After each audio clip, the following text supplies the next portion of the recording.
Assalamualaikum warahmatullahi wabarakatuh. Kembali lagi di Hasmi aja. Hasmi membaca buku. Kali ini saya mau terusin baca buku Catatan Juang, Sebuah Konspirasi Alam Semesta. Sebelum saya baca, terima kasih kepada teman-teman yang sudah subscribe, yang sudah like juga dan komen. Mohon kiranya untuk terus membantu untuk mengembangkan channel ini. Terima kasih kawan-kawanku. Saya akan membaca di halaman 8 dengan judul Teruntuk Ibu di Mana Segalanya Berawal. Ibuku sayang, di hari istimewamu aku masih bingung harus memberi apa. Engkau yang selalu mensyukuri segala karunia-Nya, tidak pernah merasa berkekurangan meski di saat sulit. Aku ingin memberimu emas permata yang sempat engkau jual demi pendidikanku kala itu. Tetapi aku yakin engkau akan menolaknya dengan lantang. Simpan saja untuk masa depanmu. Aku curiga itu yang akan menjadi jawabanmu. Maka jikalau kita dipisahkan oleh jarak seperti ini, izinkanlah aku mengawali catatan pemikiranku dengan menuliskan surat untukmu. Meski aku tahu tak ada kalimat yang cukup indah untuk bisa menggambarkan kasih sayangmu, tak ada bahasa yang cukup luas untuk bisa melukiskan pengorbanan demi pengorbanan yang telah engkau lakukan tanpa rasa lelah. Engkau membisikkan doa sambil mengelus perutmu, menungguku hadir, tak sabar mendengar tangis pertamaku. Hampir meregang nyawa demi menghadirkanku ke muka bumi. Dan ketika aku lahir, engkau tidak pernah mengeluh saat membersihkan kotoranku. Tidak sama sekali. Seiring waktu engkau tetap saja menjadi seseorang yang tidak pernah lupa untuk mendoakanku dalam setiap ibadahmu, meski aku tidak pernah ingat untuk mendoakanmu. Tatkala kecil dulu, betapa kesalnya diriku saat engkau tidak bisa membelikan barang yang aku mau, padahal entah kapan aku melakukan apa yang engkau mau. Aku marah karena engkau memberi hadiah yang tak sesuai harapanku. Tetapi aku tidak tahu bahwa engkau membungkus hadiah itu dengan penuh kasih sayang.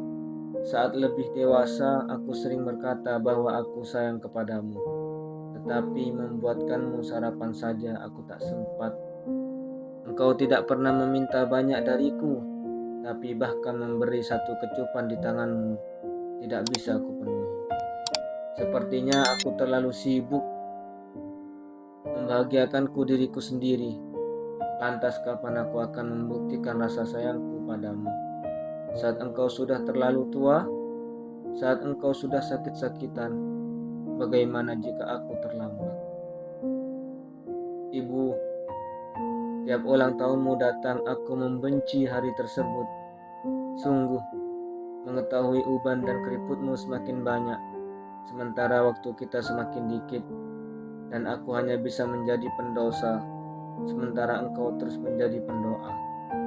Dan aku selalu sibuk dengan anak-anakku, sementara aku selalu sibuk merindukanku. Betapa seiringnya aku mengeluh atas segala kekuranganmu, tanpa menyadari segala kekuranganku sendiri. Betapa jarangnya aku berterima kasih atas segala perjuanganmu untuk membesarkanku hingga aku menjadi diriku hari ini. Engkau adalah orang yang selalu berkata, jangan bilang tidak bisa. Engkau orang yang selalu membuatku semangat untuk berpikir lebih bijak dan berbuat lebih baik. Apa artinya pergi jika engkau tak menjadi tempatku pulang? Apa artinya sakit jika engkau tak menjadi malaikat penyembuhku? Dan apa artinya aku jika tidak mampu lagi membuatmu tersenyum? Ibu, maaf untuk segalanya.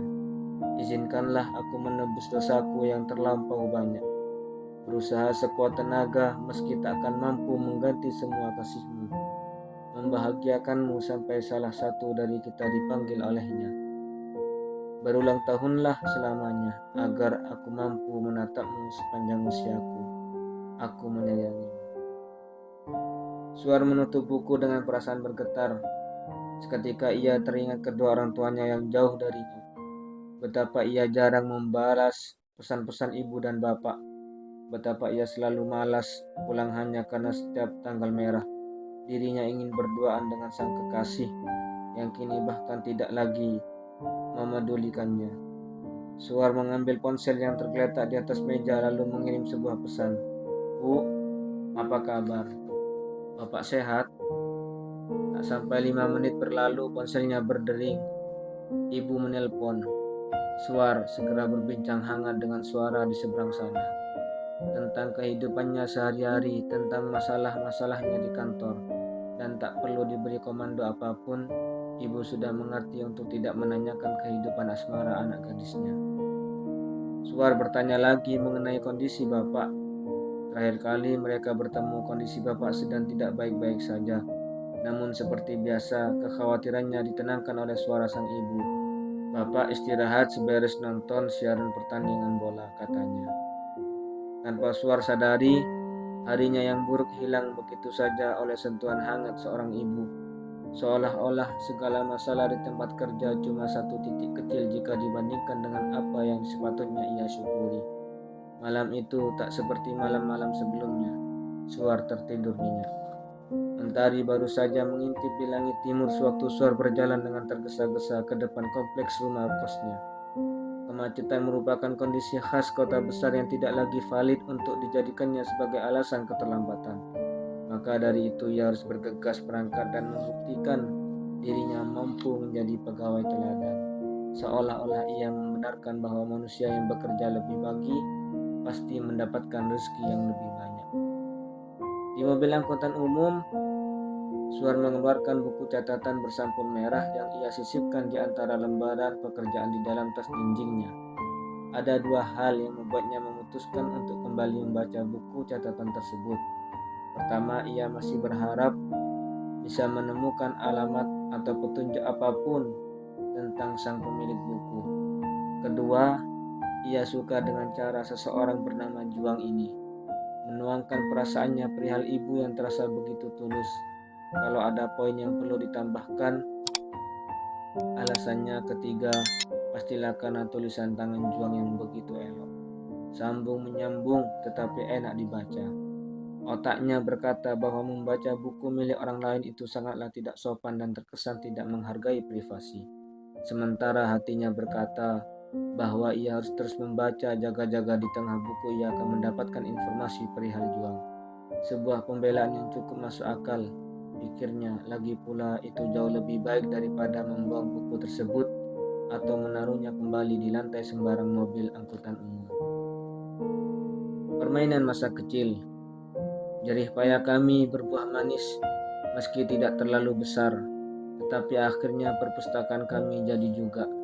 3 bulan purnama sudah berlalu sejak aku dan masyarakat desa membangun ruangan ini berharap anak-anak kecil akan kembali membudayakan baca buku. Karena buku yang kami bawa kurang banyak, kami berkeliling ke desa-desa lain untuk mencari buku bekas. Tak kusangka, banyak sekali buku tidak terpakai yang kami kumpulkan di sepanjang perjalanan. Senang, sekaligus sedih. Ini menandakan masih rendahnya minat baca di negeri ini. Padahal, bukankah ilmu pengetahuan adalah modal paling mendasar untuk membawa bangsa ini menuju masa depan yang lebih baik? Sewaktu sore datang dan kami sudah selesai mendata dan menata buku-buku, sebuah ide jahil menghampiriku. Aku memaksa beberapa kawan dan pemuda desa yang sedang berleha-leha supaya keluar sejenak dari perpustakaan. Awalnya mereka menolak karena kelelahan. Aku tak peduli. Kuminta mereka bangun. Mereka kebingungan saat kuajak ke lapangan yang terletak tidak begitu jauh dari perpustakaan. Apa yang akan kami lakukan sore ini? Kami akan bermain gala asih.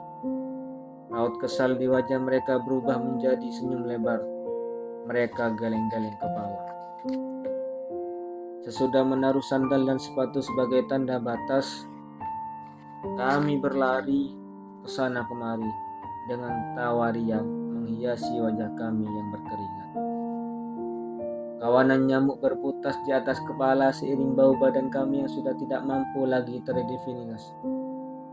Kawanan nyamuk berputas di atas kepala seiring bau badan kami yang sudah tidak mampu lagi terdefinisi.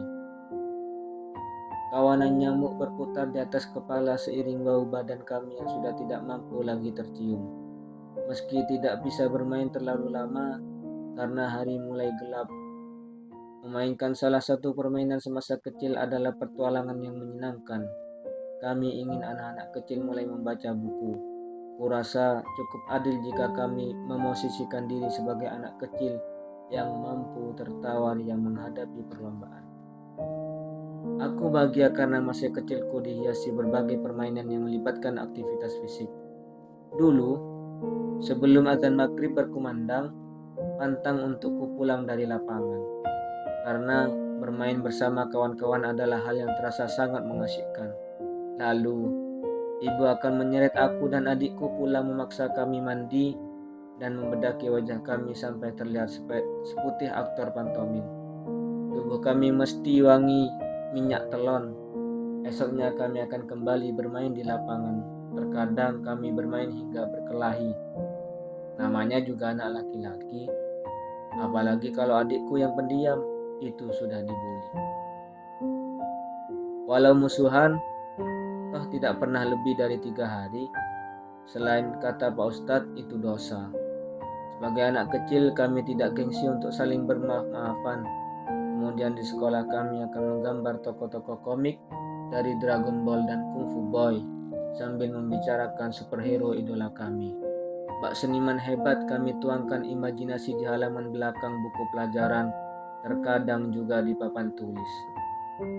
Aku jadi ingat kata Pablo Picasso, semua anak adalah seniman. Masalahnya bagaimana anak itu tetap menjadi seorang seniman setelah besar nanti. Mengacu pada kalimat tersebut aku bertanya-tanya, apakah memasukkan kesenian ke dalam mata pelajaran sekolah dasar, bukan ke dalam ekstrakurikuler merupakan hal yang tepat untuk dilakukan?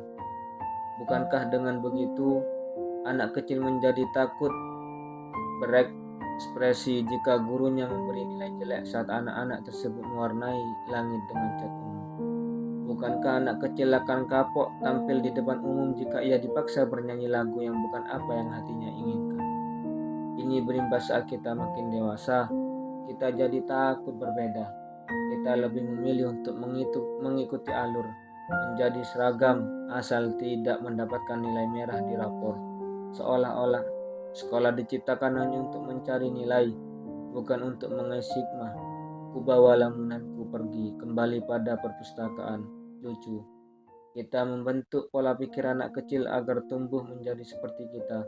Padahal diam-diam kita rindu menjadi anak kecil lagi. Suar tertawa lepas, begitu kerasnya hingga membuat orang lain menoleh ke arahnya. Ia cepat-cepat tersenyum sambil menganggukkan kepalanya sekali, meminta maaf. Hatinya tiba-tiba menjadi rindu pada teman-temannya dulu, kala mereka semua masih bersekolah di desa. Juga pada permainan-permainan tradisional kegemarannya. Suar terasa dibawa kembali ke masa lalu. Dulu, semasa SD jika tidak menonton film bersama sang ayah, membantu ibu berjualan tempe mendoan atau mencari belut di sawah, ia dan teman-temannya akan bermain petak umpet sampai menjelang sore. Pernah satu kali ia bersembunyi di dalam drum kosong di bengkel motor Mas Jarwo sampai ketiduran. Karena itu, ibu dan bapak panik tak karuan. Satu kampung pun dibuat geger. Suar tertegun menatap jalanan yang mulai padat kendaraan. Jakarta sudah mengubahnya secepat kilat menjadi mesin yang menganggap bahwa bersenang-senang sama dengan menghabiskan banyak uang. Sekeluarnya dari mobil angkutan umum, Suar menyambung perjalanan pagi ini dengan bus. Untuk mencapai kantongnya, ia harus 2 kali naik transportasi umum. Sebuah kebiasaan yang awalnya menyebalkan untuk dilakukan, tetapi jika sudah terbiasa, jadi biasa saja. Jalan raya belum menunjukkan tanda-tanda macet. Udara belum terlalu pengap, tetapi bus sudah penuh sesak dengan penumpang. Suar yang tidak kebagian kursi harus berdiri dan berpegangan pada gantungan di tiang. Tubuhnya bergoyang-goyang mengikuti laju kendaraan. Menyadari ponselnya berdering, Suar mengeluarkan dari tas jinjing. Nama Fajar Suteja tertera di layar. Anak-anak mau syuting iklan di Pulau Pramuka besok. Makanan dan akomodasi udah ditanggung. Lo mau ikut nggak? Tanya pesan tersebut. Di tengah perjalanan seorang bapak turun dari bus. Suar segera menempati kursi yang ditinggalkan tersebut. Ia sangat ingin memenuhi undangan Fajar, sahabatnya kala masa kuliah, yang biasa bekerja sama membuat film dengannya. Namun mengingat dirinya sudah lama tidak bersentuhan dengan dunia sinematografi, ditambah masalah yang sedang mendengarnya di kantor, dengan berat hati Suar cuma bisa membalas, "Ingin banget ikut, tapi aku lagi banyak kerjaan, nggak bisa ditinggal. Next time dah." Saat Suar akan membuka buku bersampul merah, ponselnya kembali berdering. "Next time lulu. Ayolah, lo termasuk DOP terbaik yang pernah gue kenal. Sekiranya kerjaan mengganggu hobi, keluar aja," balas Fajar. Suar menghela nafas sejenak lalu memasukkan ponselnya kembali ke dalam tas. Ia memutuskan memusatkan perhatiannya kembali pada buku yang sedang digenggamnya.